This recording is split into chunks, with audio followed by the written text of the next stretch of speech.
Team 20 of 52 teams of 8 competitive rival wisdoms that helped make humanity wiser and kinder with antique quotes that have passed the test of time to encourage, educate and entertain generations for centuries.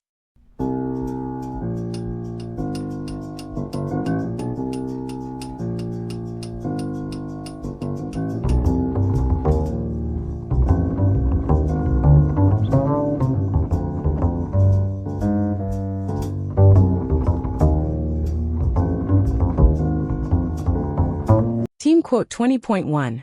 Depart from discretion when it interferes with duty. Hannah More 1745 to 1833.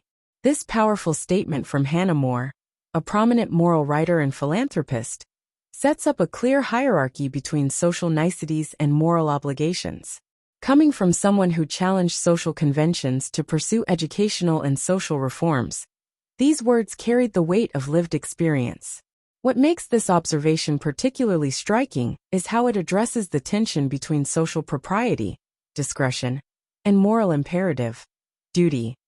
More suggests that while discretion has its place, it should never be allowed to obstruct what is right and necessary. I find it fascinating how this principle could apply to both dramatic moral choices and everyday situations. It's relevant whether someone is speaking up against injustice at personal cost, or simply delivering an uncomfortable but necessary truth. The guidance is clear. When discretion and duty conflict, duty must prevail. The use of depart is especially interesting. It acknowledges that discretion is the normal mode of behavior, but sometimes we must consciously step away from it. This isn't about being habitually indiscreet, but about recognizing those moments when higher principles demand we set aside social conventions. This perspective seems particularly relevant today, when social media and workplace cultures often pressure people to remain diplomatically silent on important issues. More's wisdom suggests that there are times when speaking out or acting decisively matters more than maintaining comfortable relationships or social harmony. Team quote 20.2. Better a little which is well done than a great deal imperfectly. Plato 428 BC, 348 BC. This wisdom from Plato speaks to the fundamental importance of quality over quantity. Coming from the philosopher who explored ideal forms and true essence, it's particularly fitting that he would emphasize excellence in execution over sheer volume of achievement. What makes this insight especially powerful is how it challenges our natural tendency to measure success by quantity. Plato suggests that a small task done with excellence has more value than a grand endeavor done poorly. It's about the integrity of the work itself, not just its scope. I find it fascinating how this principle applies across virtually every domain of human endeavor. In craftsmanship, where precision beats production speed. In learning, where deep understanding of basics outweighs superficial knowledge of many topics. In art, where a single masterpiece can outweigh numerous mediocre works. In business, where excellence in a core offering often beats broad, but mediocre diversification. The choice of well done versus imperfectly is telling. It suggests there's an objective standard of quality that transcends size or scope. This aligns with Plato's broader philosophical ideas about absolute standards and ideal forms. This perspective seems particularly relevant today, when we often face pressure to produce more, faster, at the expense of quality. Plato reminds us that true value lies not in how much we do, but in how well we do it. Team quote 20.3. True independence and freedom can only exist in doing what's right. Brigham Young 1801 to 1877. This profound observation from Young challenges conventional notions of freedom by linking it directly to moral behavior. As someone who led his religious community through significant challenges, he understood that true independence isn't about doing whatever we want, but about aligning our actions with what's right. What makes this insight particularly powerful is how it reframes both independence and freedom. Rather than seeing them as freedom from constraints, Young suggests they come from voluntary alignment with moral principles. It's a perspective that sees moral behavior not as limiting freedom, but as its highest expression. I find it fascinating how this inverts the common view that freedom means absence of restraint. Instead, Young suggests that doing what's wrong actually constrains us, through consequences, guilt, or the bonds of bad habits. While doing what's right liberates us to be our best selves. The pairing of independence with freedom is significant. It suggests that true autonomy isn't just about external freedom, but about internal self-governance according to moral principles. We're most independent when we're freely choosing to do what's right rather than being driven by impulses or external pressures. This perspective seems especially relevant today when discussions of freedom often focus on rights and choices, without corresponding attention to responsibilities and moral considerations. Young reminds us that genuine freedom has an ethical dimension. Team quote 20.4. Apathy is a sort of living oblivion. Horace Greeley 1811 to 1872. This piercing observation from Greeley captures the existential danger of indifference. As a newspaper editor and political reformer, who advocated for active civic engagement, he understood how apathy could effectively erase people from meaningful participation in life, while they were still living. What makes this insight particularly powerful is the phrase, living oblivion. It's almost an oxymoron that perfectly describes the state of being physically present, but mentally and emotionally absent. It suggests that through apathy, people can experience a kind of death in life, forgotten, and forgetting while still walking around. I find it fascinating how this principle applies beyond just civic engagement to all aspects of life. Apathy can numb us to personal relationships, intellectual growth, moral responsibilities, creative possibilities, social connections. The choice of sort of is interesting too. It suggests that this oblivion isn't complete, but is a gradual fading from full participation in life. It's not sudden like death, but a slow dimming of engagement with the world. This seems particularly relevant today when information overload and constant stimulation can paradoxically lead to emotional numbness and disengagement. Greeley reminds us that being alive isn't just about breathing, it's about maintaining active engagement with life. Team quote 20.5. The only way to have a friend is to be one. Ralph Waldo Emerson, 1803 to 1882. This deceptively simple insight from Emerson gets to the heart of what creates genuine friendship. As a transcendentalist who emphasized self-reliance and authentic relationships, he understood that friendship isn't something we receive, but something we actively create.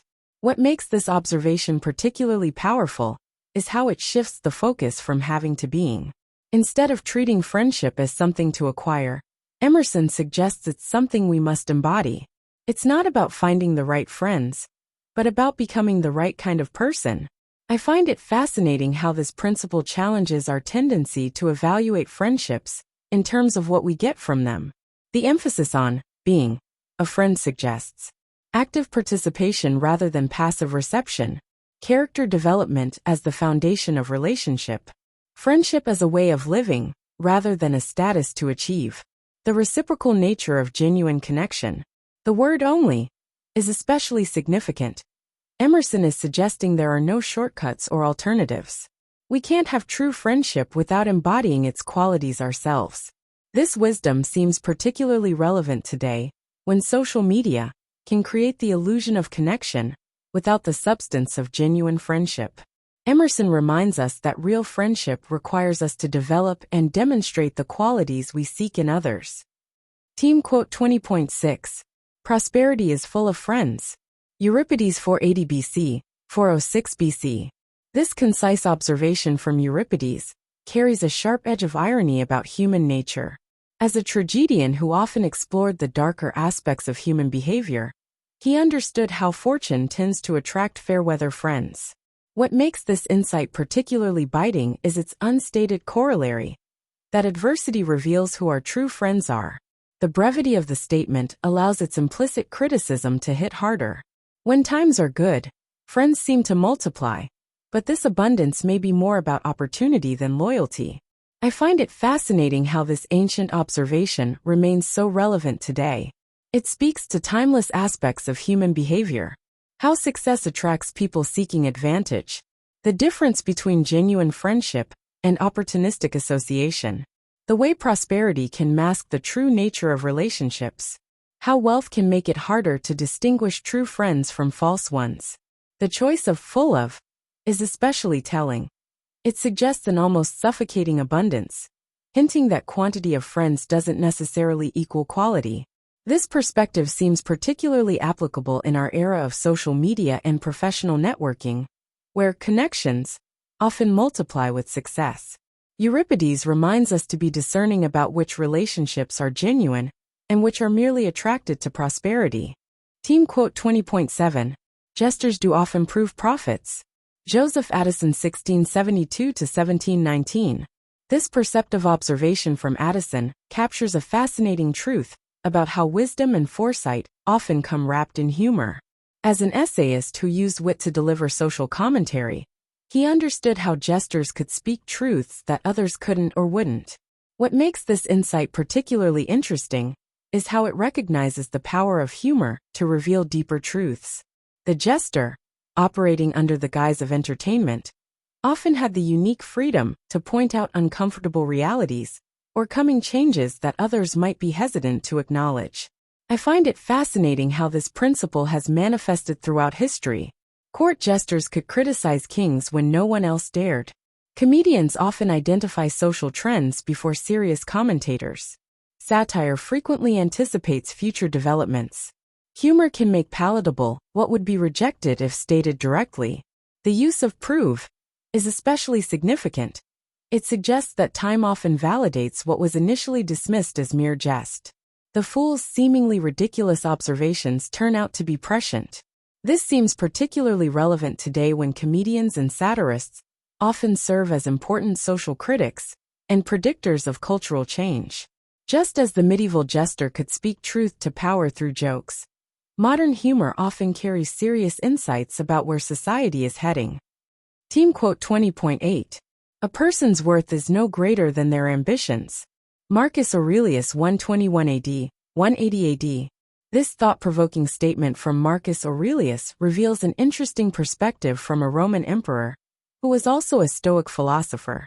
As someone who held the highest position in the known world, yet devoted himself to philosophical reflection, he understood the relationship between aspiration and character.